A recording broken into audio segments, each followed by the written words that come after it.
Boa noite, irmãos. Estou aqui com o pastor Marcelo Silva.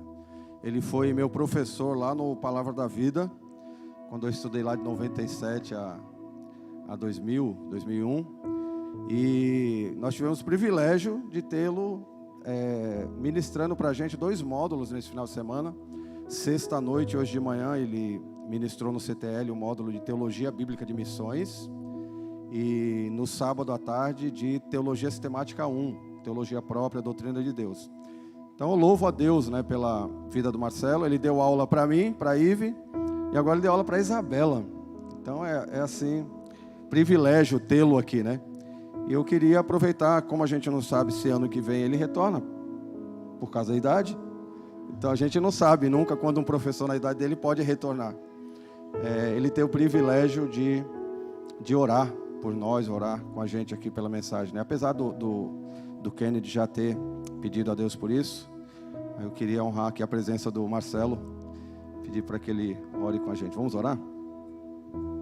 Vamos orar. Muito obrigado pela receptividade de todos vocês. Pai, nós te louvamos e agradecemos por esse momento especial em que essa igreja, nesse local, se reúne para cultuar o teu nome.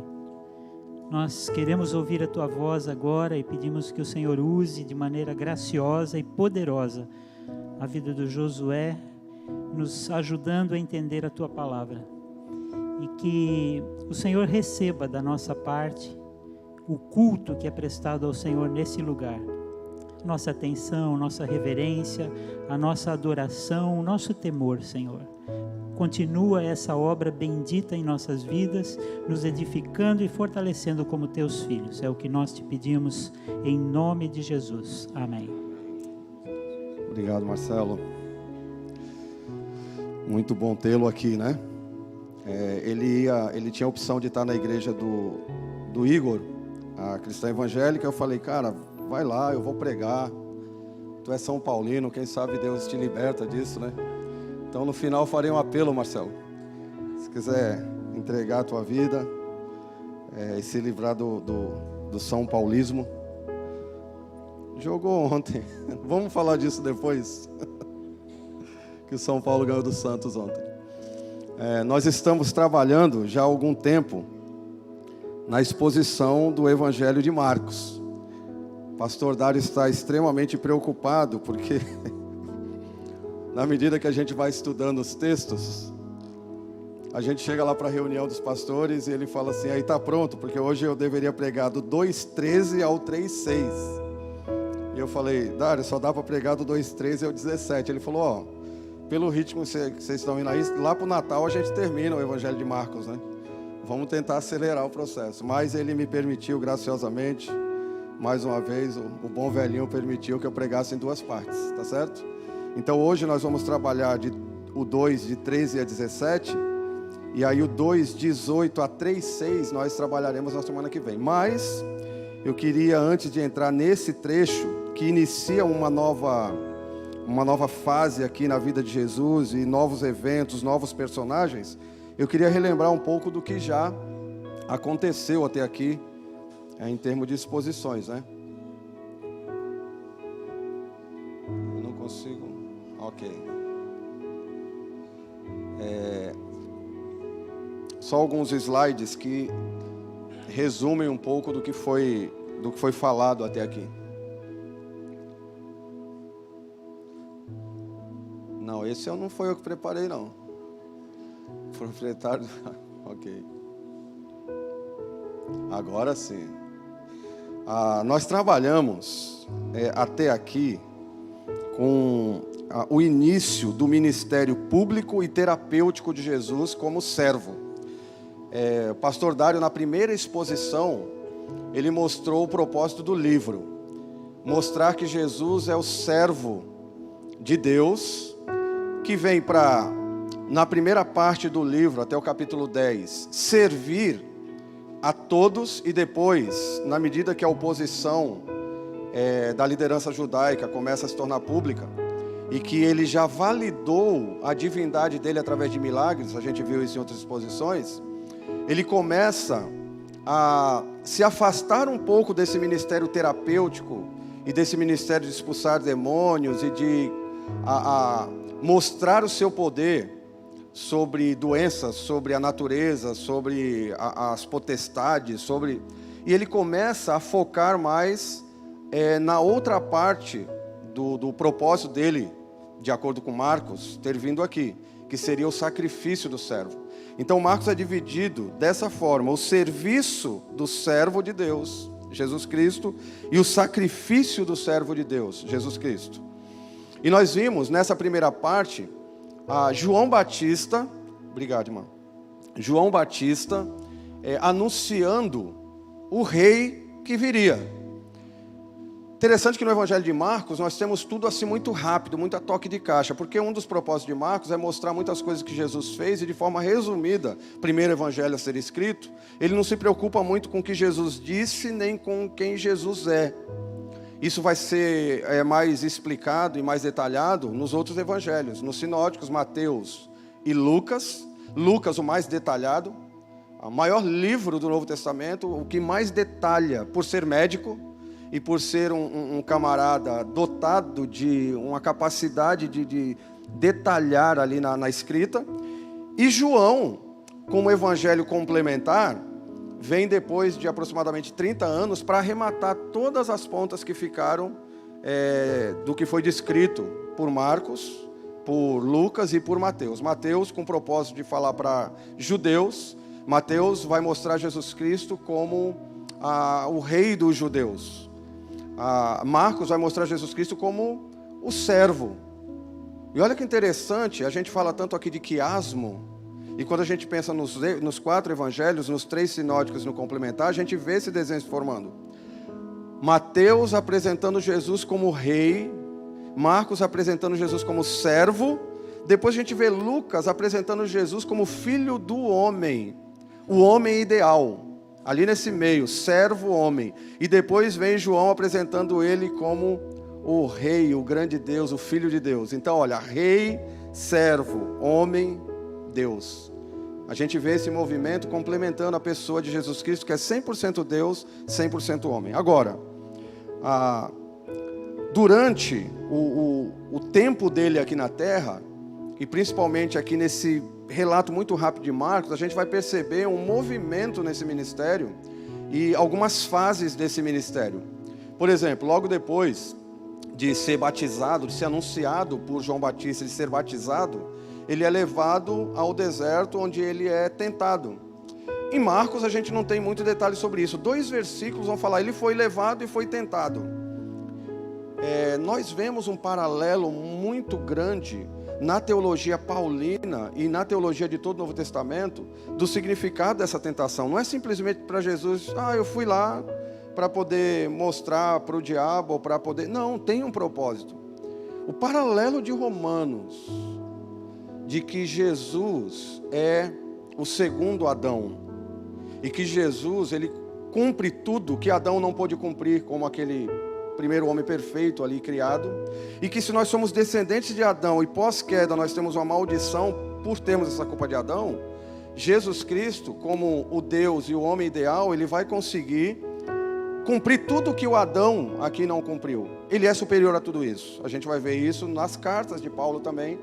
As 13 cartas de Paulo mostrando para a gente um resumo do que é a Bíblia, e a gente vai ver isso em Efésios, que é um resumo da teologia paulina. E a gente vê no deserto tudo jogando contra Jesus Cristo, não pecando e usando a palavra de Deus. Quando no jardim tudo jogava a favor e Adão pecou e deu ouvido a seu próprio coração, e deu ouvido à tentação via serpente que atingiu Eva, e todos nós caímos. Então tudo na vida de Jesus tem um significado.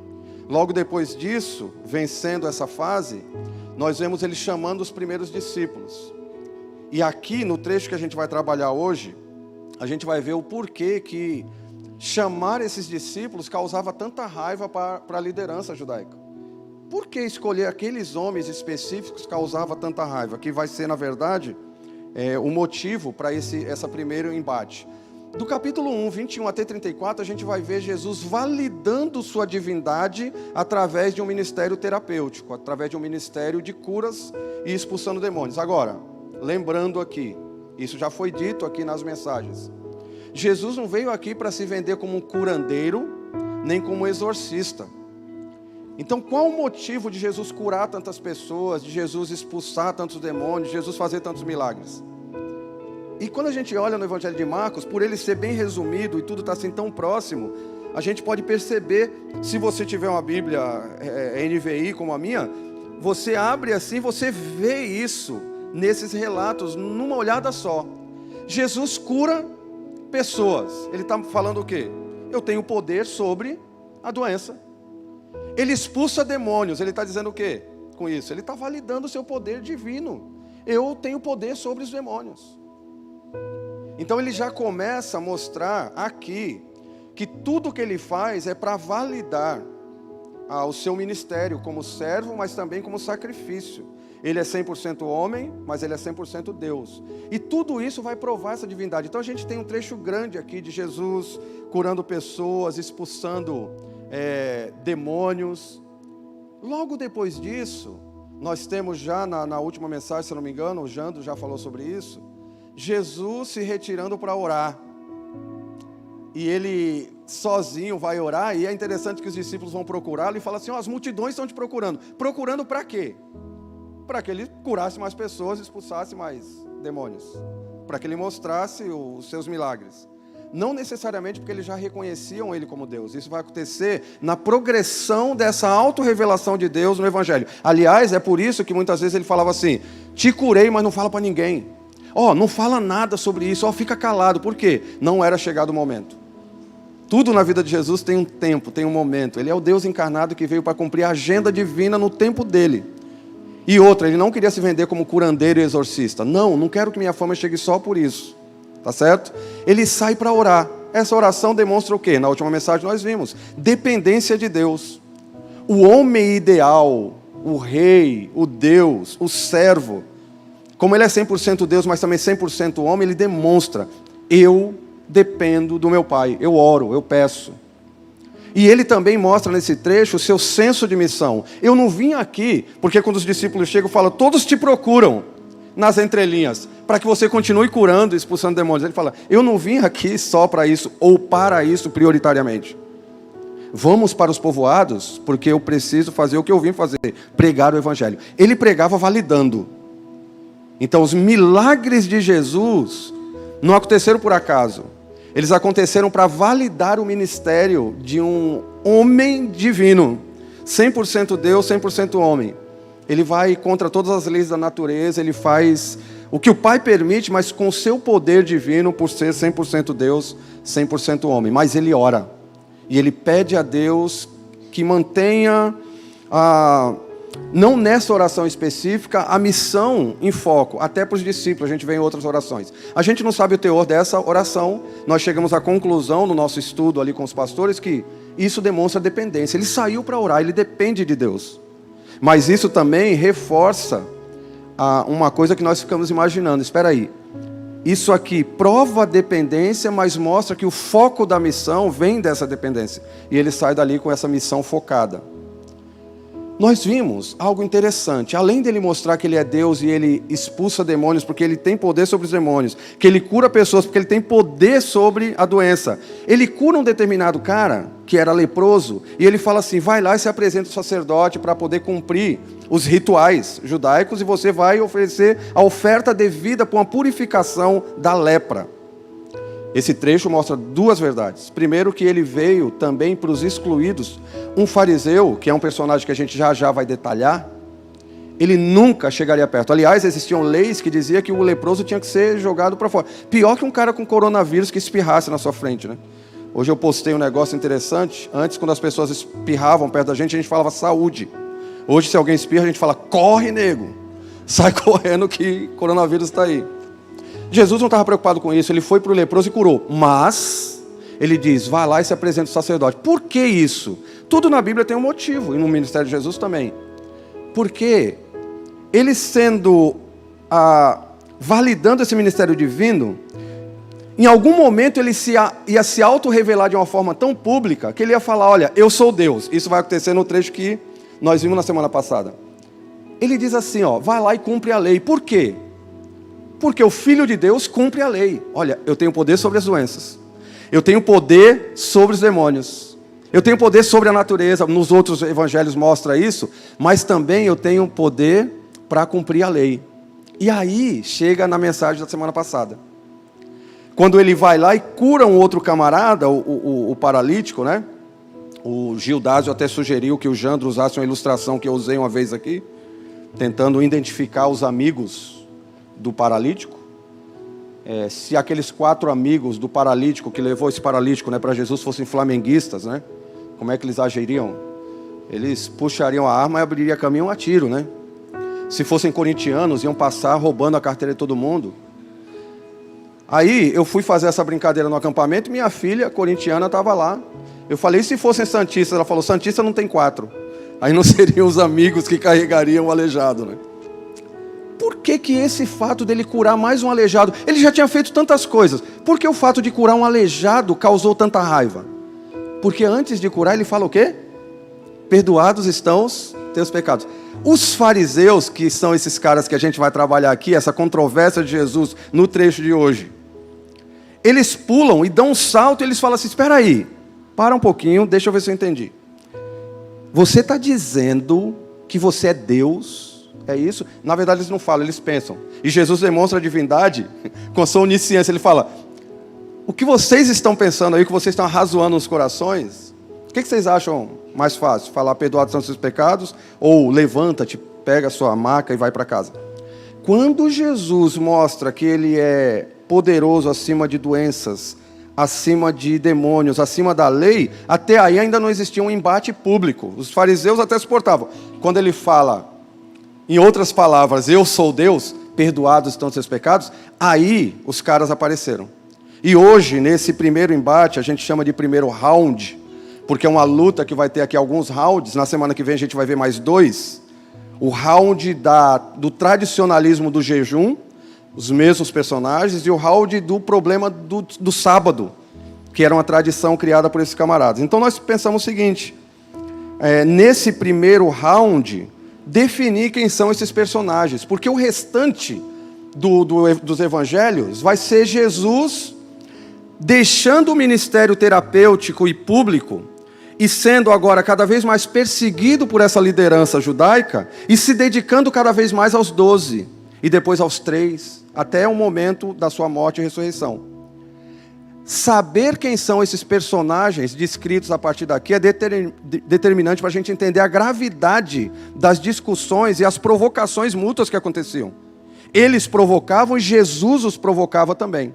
E a gente vai entender isso nessa noite. Então o primeiro round dessa luta, desse embate, está lá em Marcos, capítulo 2, versículos 13 a 17. Está aí projetado. Diz assim, Jesus outra vez foi para a beira-mar, uma grande multidão aproximou-se, ele começou a ensiná-los, passando por ali viu Levi, filho de Alfeu, sentado na coletoria, e disse-lhe, siga-me. Levi levantou-se e o seguiu. Durante uma refeição na casa de Levi, muitos publicanos, pecadores, estavam comendo com Jesus e seus discípulos, pois havia muitos que o seguiam. Quando os mestres da lei, que eram fariseus, o viram comendo com pecadores e publicanos, perguntaram aos discípulos de Jesus, por que ele come com publicanos e pecadores? Ouvindo isso, Jesus lhes disse, não são os que têm saúde que precisam de médico, mas sim os doentes. Eu não vim para chamar justos, mas para pecadores. Muito propícia essa mensagem para um grupo tão grande como esse. Talvez pessoas que já sejam crentes entendam agora por que Jesus agia daquela forma, mais detalhadamente. Talvez alguns aqui que não sejam crentes. E que entendendo isso, e impactados por esse versículo 17, talvez cheguem a uma conclusão nessa noite, que é a minha oração. Opa! Ou eu sou um desses doentes que precisa de Jesus, ou eu sou um desses que se dizem sãos e vou sair daqui sem salvação. Então minha oração, enquanto eu prego aqui para vocês, e antes disso, e depois também, é que a palavra possa mexer com esses grupos, porque também tem um terceiro grupo que talvez esteja aqui, de pessoas que são religiosas e que acham que a sua religiosidade, por ser carola, por ser o cara que não falta nada e faz coisas, vai impressionar a Deus ou vai comprar a salvação. Então nós vamos ver nesses personagens virtudes, falhas, necessidades, alguns entendendo e se rendendo a Cristo e alguns mantendo a dureza de coração e se afastando da salvação, ok? Então nossa função agora vai ser entender quem são esses personagens, para a gente poder entender a gravidade desse embate, tá certo? Eu criei essa frase para propor para vocês, talvez de uma forma assim como a gente fazia antigamente, até rimando, para a gente tentar guardar qual seria a grande ideia, qual o propósito dessa passagem. Perceberam aí? Salvação diz respeito ao reconhecimento da minha condição e não à prática da minha religião. Pegaram? Eu não sou salvo porque eu pratico uma religião. Eu sou salvo quando eu reconheço a minha condição. Então, se definir ou se reconhecer como justo diante de Deus, ou como doente, como um pecador que precisa de Deus, é determinante para a salvação. Praticar religião, não. Tá certo? Salvação diz respeito ao reconhecimento da minha condição e não à prática da minha religião. Vamos pensar um pouco sobre os personagens descritos aqui. Um trecho curto. Jesus saiu outra vez para a beira-mar. Uma grande multidão aproximou-se. Ele começou a ensiná-los. Detalhe, ele não está curando agora. Esse ministério de ensino, discipulado, saindo da multidão e se dedicando mais aos 12, começa a tomar corpo nessa fase da vida de Jesus. Passando por ali, viu Levi, filho de Alfeu. Se você tiver curiosidade, nos outros evangelhos você vai ter mais detalhes. Levi, filho de Alfeu, é o mesmo Mateus, que é chamado aí também nos outros evangelhos. E aí, Levi, filho de Alfeu, está sentado na coletoria. E disse-lhe, siga-me. Levi levantou-se e o seguiu. Levi é descrito nesse trecho aqui como publicano. Durante uma refeição na casa de Levi, muitos publicanos, ele estava sentado na coletoria e ele tinha também outros amigos publicanos. Quem são esses publicanos? Voltando um pouco, panorama bíblico do Antigo Testamento, os alunos aí de CTL vão estar na vantagem. Vocês lembram que o povo de Israel, depois da guerra civil, reino dividido, ele passa por uma fase, um período chamado reino cativo, reino do norte e reino do sul, Israel e Judá. Depois disso, o povo do reino do norte, o povo de Israel, eles se desfazem, surgem dali misturas, inclusive os samaritanos vêm desse grupo. Só que os que eram da tribo de Judá e aqueles remanescentes do reino do sul, eles continuam, mesmo presos, mantendo sua tradição religiosa, mantendo seus cultos. Depois disso, eles têm o período do retorno, e eles voltam sob a bandeira de Judá. Por isso, a gente chega no Novo Testamento, não mais com o povo de Israel, mas a gente chega com os judeus, tá? Todos que vieram desse retorno depois do reino cativo são judeus. Só que a gente tem 430 anos, a gente chama de 400 anos de silêncio, que a gente chama de período interbíblico, entre o Antigo e o Novo Testamento. Muita coisa aconteceu, muita água rolou por baixo da ponte nesse período de silêncio de Deus. Aí a gente chega no Novo Testamento. Quando a gente chega no Novo Testamento, parece que a gente cai de paraquedas, porque aparecem algumas pessoas aqui que a gente não conhece. Publicano, fariseu, pecadores, entre aspas, aqui nos evangelhos. Quem são esses? Os publicanos, eles eram nada mais, nada menos do que coletores de impostos, comissionados pelo governo que tinha dominado, e era o governo que estava dominando naquela época, os romanos. Os romanos não eram bobos, e eles tinham vários povos dominados. Os romanos dominaram praticamente toda a terra conhecida ali. E eles faziam o quê? Eles tinham coletores romanos de impostos, que eram os oficiais que recolhiam todo tipo de taxações, de comissões, de impostos para o governo de Roma. Só que eles chegavam lá para um povo e eles falavam, espera aí, lá naquele povo, os judeus, eles tem ali alguns partidos e alguns grupos e algumas seitas, e eles têm um apego à religião deles que eu não acho que não vale a pena. Primeiro porque eu sou romano, não vou me rebaixar a isso, e também não vale a pena entrar numa briga dessa. Eu ficar lá numa coletoria, numa cidadezinha como Cafarnaum, recolhendo um imposto, vamos pegar um deles, um judeu, e vamos comissioná-lo para ele ser cobrador de impostos dos judeus para a gente. São os publicanos. A gente conhece um, extremamente ligado a dinheiro, rico, baixinho. Por que vocês estão rindo? Zaqueu, gente, estou falando de Zaqueu. Ei, Gildas, tua ficha tá... Coletor de impostos. Pensa, para um judeu, como é que esse cara era visto? Ladrão, sem vergonha, está jogando pro time de Roma. Detalhe, a Bíblia não relata nenhum coletor de impostos que fosse honesto. O Zaqueu, por exemplo, ele vai, depois que ele se converte, que ele é convertido, ele vai fazer o quê? Distribuir tudo que ele tinha feito na sua desonestidade. Levi também é um desses. Mateus era um coletor de impostos. Então ele recebia comissão para taxar os judeus para poder dar o dinheiro para Roma. Então ele era um camarada que aos olhos dos judeus já era um proscrito. Ele é um anti-herói. Aos olhos do outro grupo, que são os fariseus, que a gente já vai descrever, além de desonesto, ele era pecador, sem vergonha. Aquele não merecia nada, porque ele era traidor da nação. Existiam outros grupos que surgiram no período interbíblico. Tinha um grupo chamado Zelotes. Inclusive um dos escolhidos por Jesus, Simão, disse que antes da conversão dele era Zelote. O Zelote era o Black Bloc, era o grupo armado dos judeus que queria derrubar Roma na força. Aliás, muitos dos Zelotes se aproximavam de Jesus pensando, ele está indo contra Roma. Vamos juntar com esse cara, vamos pegar arma, munição e vamos... Arma, munição não, mas flecha, arco, pedra, pau. Vamos tirar esses romanos daqui na taca. Era a ideia dos Zelotes. E era um grupo de judeus. Era uma seita de judeus. Tinha um outro grupo que era assim, não, é paz, vamos para a caverna, guardar a lei e escrever. Os essênios. Graças a eles, muito da lei se preservou em cavernas, foram achadas. Caverna de Qumran, anos recentes. Então tinham diversos grupos, tá certo? Esses publicanos aqui, eles eram mal vistos por todos esses outros grupos. Então existia muito conflito e eles eram proscritos. Eles estavam na coletoria. A coletoria era a alfândega, era o local onde as pessoas faziam a moeda de troca ali. Você precisa pagar o imposto. E eles trocavam, às vezes, o que eles produziam por dinheiro, às vezes o próprio dinheiro eles tinham que taxar. Eles tinham que pagar os impostos ali. Era o banco, era o PagSeguro da época, sabe? Era o local da troca do dinheiro onde eles tinham que pagar toda o que deviam para Roma.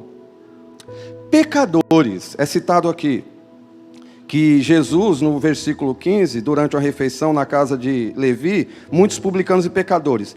Aos nossos olhos, quando a gente ouve pecador, a gente imagina o quê?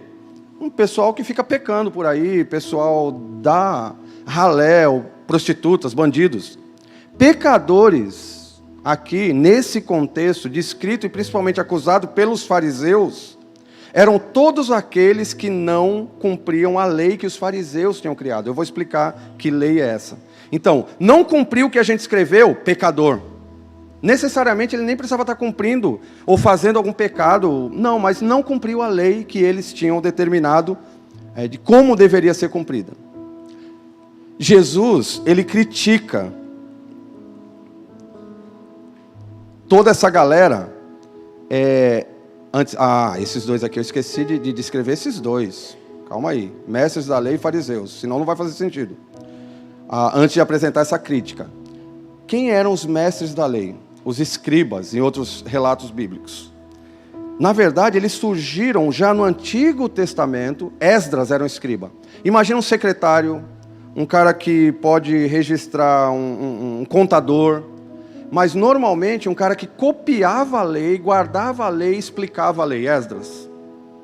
Só que, no decorrer desse tempo do silêncio entre Antigo e Novo Testamento, como surgiram os partidos, zelotes, fariseus,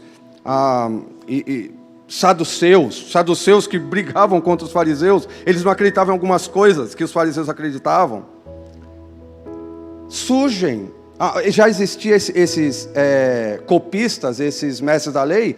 Alguns deles foram entrando nesses partidos. Então você tinha uma pessoa que era fariseu e escriba. Tinha um saduceu escriba. Tinha um essênio escriba. Tá certo?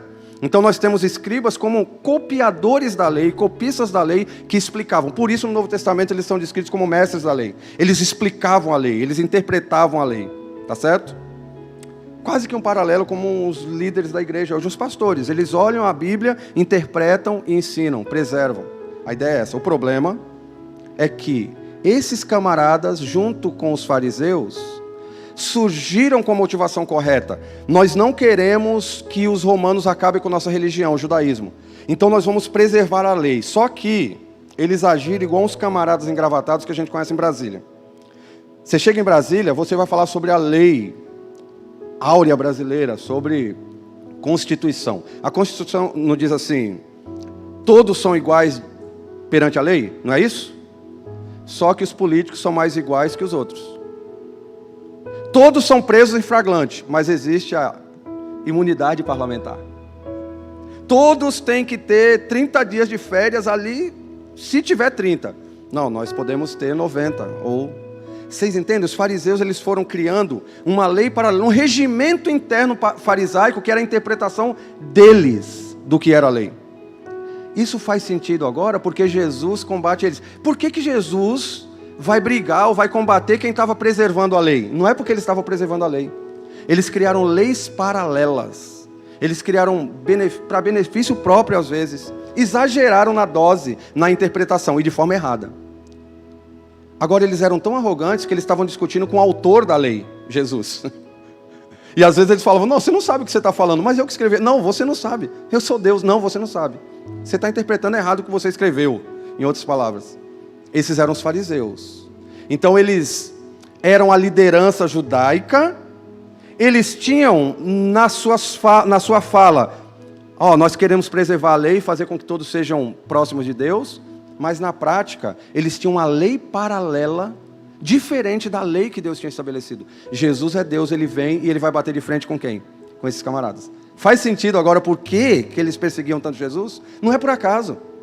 Por que Jesus pega tão pesado com ele até nos outros evangelhos? Não é por acaso.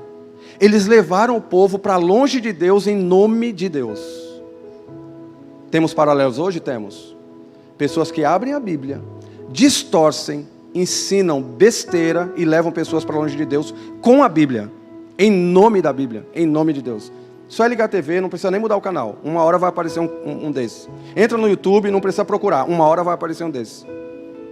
Distorcendo a Bíblia, os doutores da lei, que não sabiam nada sobre Deus, eles simplesmente tinham se perdido na sua própria loucura, na sua própria intelecto. Esses eram os fariseus. Esses seguidores de uma seita do judaísmo, líderes do judaísmo, e que estavam perseguindo Jesus. E qual é a crítica de Jesus? No versículo 17, ele repreende esses líderes judaicos por sua insensibilidade espiritual. O que ele vem dizer? Olha, vocês não entenderam. Vocês distorceram.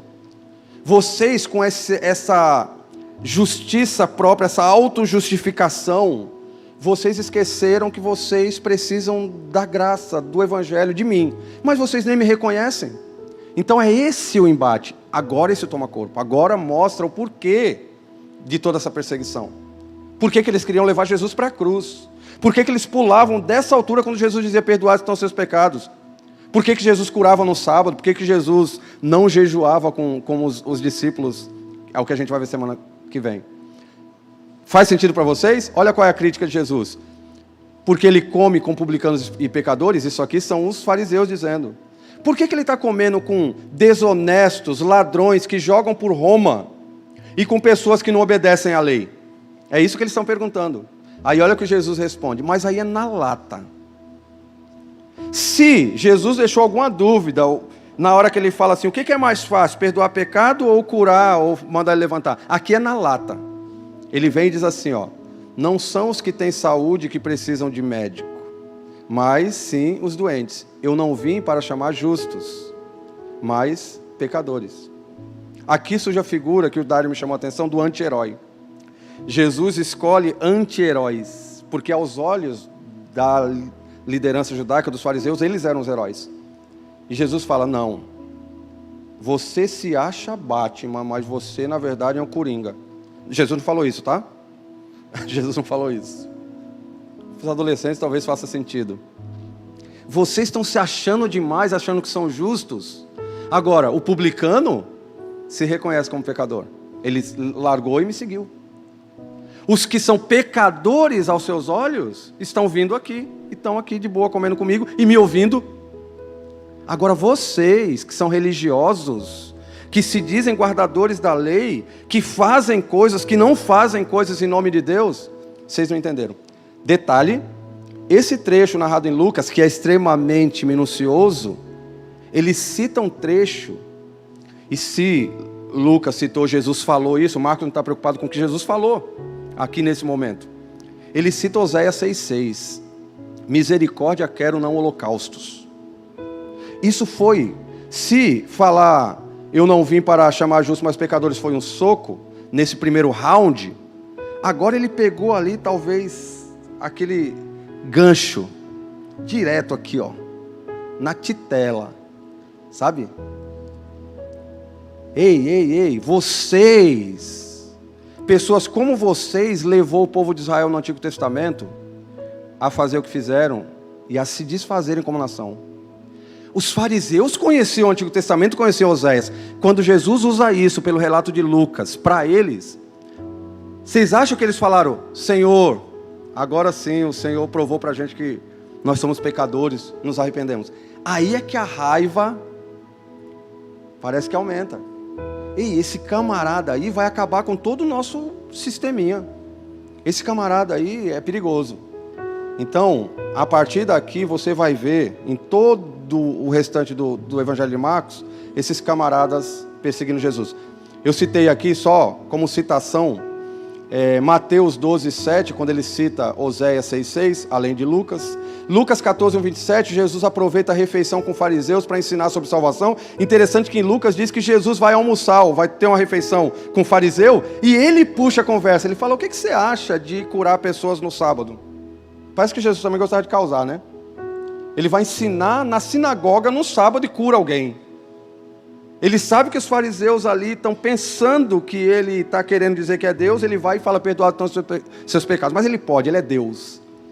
E ele não foge do embate, ele entra no ringue. E nesse primeiro round, agora ele só está ali, ó, encostando eles na corda. Vai ter um momento que eles vão lá na frente, virar esse jogo e encostar Jesus na corda. Só que é igual o filme de Rocky Balboa, no final Jesus vence, tá? Já estou contando spoiler do que acontece com os fariseus, do que acontece com Jesus. Em Lucas 18, 9 a 14, a parábola do fariseu e do publicano, que mostra isso. Um publicano e um fariseu orando.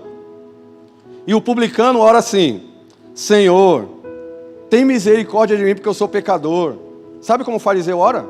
Senhor, obrigado porque eu não sou como o publicano.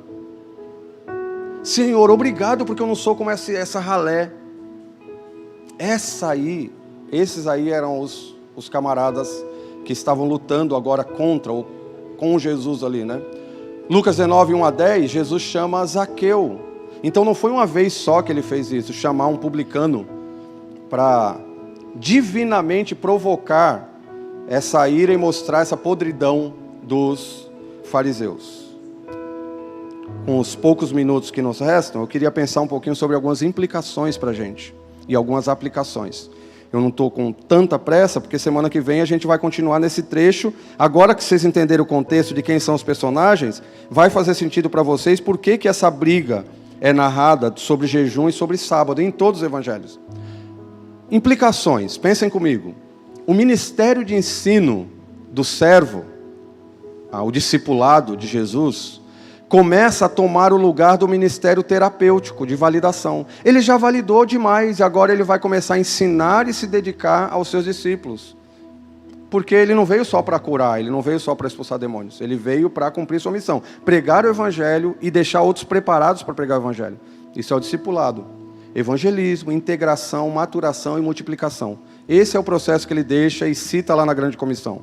A autoridade de Jesus no chamado. Vocês pararam para pensar? Levi, o publicano, está sentado, Jesus vem e fala, vem, e ele levanta, larga tudo e vai. Não diz que ele guardou o laptop, deixa eu guardar aqui, guardar meu iPad, deixa eu ligar para minha esposa, mandar uma mensagem no Zap, nada. Ele levanta e vai. Os irmãos presbiterianos diriam amém, bem calmo, né? Amém. Quando eu escrevo isso, que a autoridade de Jesus no chamado é irresistível. É bom essa palavra, né? Deus manda, Jesus chama. Você quer saber? Até para aceitar Cristo como Salvador, você precisa da ajuda dele. Não é você que manda, não sou eu que manda. Quando ele quer chamar, ele chama. Quando ele não quer que você faça, ele não faz. Quando ele manda você ir por cima d'água, você não vai, ele te manda por baixo. Lembra de Jonas? Ele manda, ele faz, ele chama. Ele é Deus. Tá certo? Ele escolhe, ele salva. Autoridade para expandir o reino a todos os representantes da raça humana que entendesse o plano da salvação, não que fossem religiosos. Eles eram religiosos, mas eles não entendiam o plano da salvação. Está cheio hoje, gente que quer fazer coisas para impressionar Deus, gente que quer fazer coisas. Uma aula em 97, o Marcelo não vai lembrar disso, muitos alunos passaram pela sala dele. E numa aula de Teologia Sistemática 1, a mesma aula que ele deu aqui para minha filha ontem, para a turma do CTL, ele falou assim: quando nós fazemos coisas para Deus e somos crentes, Deus nos ama. E quando nós não fazemos coisas para Deus e pecamos, Deus nos ama. Deus é perfeito, Ele nos ama. Era uma aula falando sobre o amor de Deus e sobre a pessoa de Deus, de que não se impressiona com nada. E Ele não quer gente religiosa, Ele quer gente que se relaciona com Ele. Faz sentido? Os fariseus não entenderam isso. Israel não entendeu isso. E grande parte da igreja do Novo Testamento não entendeu isso. E muita gente hoje não entende isso. Acha que ser religioso vai levá-lo para o céu, quando na verdade não é isso. E aí Jesus mostra que o plano, ele é aceito por pessoas excluídas, que não eram necessariamente religiosos, mas que entenderam que eram os doentes da história, que eram os pecadores da história. Publicanos, pessoas que não cumpriam necessariamente a lei dos fariseus, pessoas que cometiam sim erros, pecados.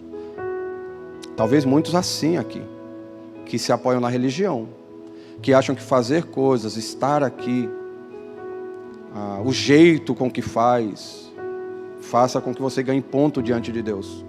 Quando na verdade, deveríamos fazer coisas para Deus como reconhecimento e utilidade, porque Ele nos salvou. Então, se você é desses que acha que merece a salvação porque você é como um fariseu, obrigado Deus, porque eu não sou como um estuprador, eu não sou como um bandido, eu não sou como um político, eu não sou como... Se você não é salvo em Cristo, não é o que você faz que determina, é a sua posição. A salvação diz respeito ao reconhecimento da sua condição e não à prática da sua religião. Faz sentido? Agora eu queria colocar para vocês, tenho mais 3 perguntas, implicações, e eu quero colocar um plano de ação prático, tá ok? A autoridade do servo confronta os mestres da lei que deturparam o conteúdo das Escrituras. Ele vai mesmo contra esses fariseus, dizendo o seguinte: olha, vocês deturparam, interpretação errada da Bíblia. E se tem alguém que não pode reclamar de não saber, eu não sei interpretar a Bíblia, é membro dessa igreja. Porque aqui você tem cursos e mais cursos e mais cursos e mais cursos. Tem até alguns cursos aqui que você chega e fala assim: sou pobre, pobre, pobre, de marré, marré, marré, mas quero estudar. A gente consegue uma bolsa para você. Então não estuda quem não quer, não interpreta correto quem não estuda a Bíblia. Então, coloca a barba de molho aí e procura um jeito de não entrar nessa furada de interpretar a Bíblia de forma errada. A liderança judaica não foi elogiada por Jesus, mas sim os anti-heróis.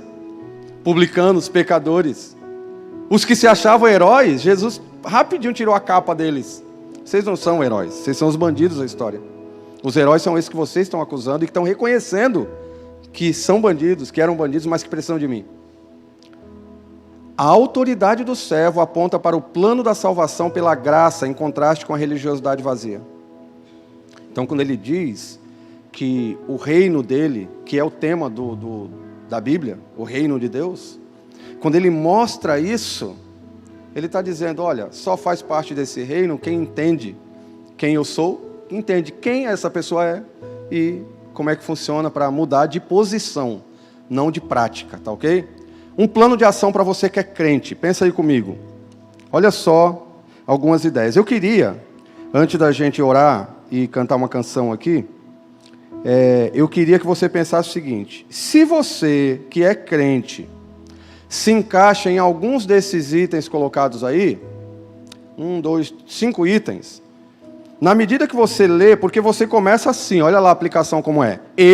Aí você mentalmente escreve seu nome, mentalmente, Josué, e aí você vai olhar aí as cláusulas dessas aplicações. Exemplo, eu, Josué, avaliarei minhas práticas espirituais à luz da palavra de Deus e não das tradições religiosas. Eu vou ver o que eu faço, por que eu faço? É porque eu sou um religioso ou porque eu entendo, porque eu estou fazendo o que é para Deus? Entende? Faz sentido? Então dá uma olhada nas outras. E a minha sugestão para você é a seguinte: nós vamos cantar uma canção e eu vou chamar o pastor Dário para estar orando por nós. Se você se identificar em um desses 5 itens, na medida que a gente estiver cantando, eu quero que você fique de pé, dizendo assim, ó, um desses itens, ou 2, ou 3, ou 5, diz respeito a mim. A gente vai estar orando juntos. Tá ok? Então olha aí quais são eles. Nessa semana, eu, Josué, me comprometo, até o próximo domingo, farei a leitura do Evangelho de Marcos no mínimo 2 vezes, anotando os confrontos de Jesus com os fariseus e os motivos, para entender melhor essa briga. Eu, hoje, antes de dormir, repassarei o plano de salvação, louvando a Deus pela sua graça e revendo meu compromisso para com a missão. Eu, ainda nessa semana, avaliarei como tem sido minha vida em relação à aproximação e evangelismo de pessoas excluídas, dos publicanos, dos pecadores. Talvez por eles não serem religiosos ou por serem. Por último, eu, neste mês, procurarei meu discipulador ou pastor, para que me oriente em qual curso da igreja eu devo me inscrever, pois entendo que preciso conhecer a Bíblia e interpretar corretamente. Se você se encaixa em algum desses itens, ou 2, ou 3, ou 4, ou 5, e mais alguns que eu não citei, você vai ficar de pé na hora da canção para a gente estar orando juntos. O pastor Dário vai orar por nós. Mas eu tenho uma listinha aqui só com 3 itens para você que por acaso está aqui. Por acaso não. Deus quis que você estivesse aqui. E de repente você ainda não é um cristão, um convertido, um crente. Tá certo?